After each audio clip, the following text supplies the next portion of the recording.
咱来看国际新闻，顶礼拜面册有出现一条军事将领发动政变拼倒马吉洪政权的假新闻，连非洲友邦的元首拢当作是真的。马吉洪也强调讲，这是假消息，伫咧社群媒体造成危害。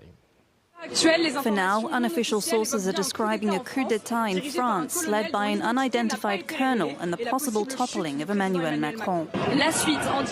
Live from Paris, the situation continues to develop, and as you can see, supporters of the colonel have taken to the streets.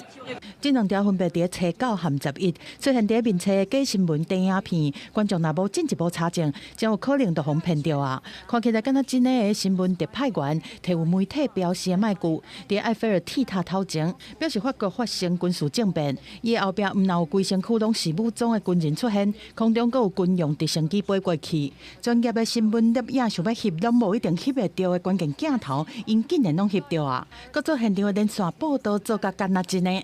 真的影片，无过一个啊，就互看过1300万摆，就连非洲友邦的国家元首拢准是讲是真的，搁真烦恼，较紧用简讯去问马克宏，问讲伊即马敢有安全，敢有需要帮助。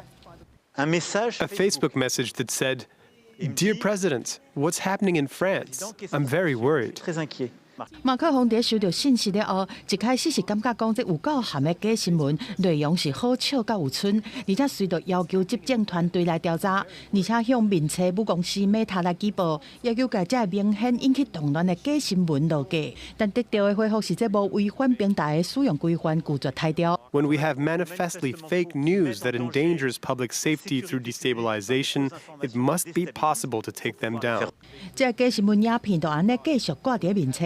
一直到17载起才红清除。马克宏前一天伫马赛参加媒体读者的座谈会时阵，特别用这个例说明严格规范所谓媒体，含有必要来禁止青少年使用社群网络的重要性。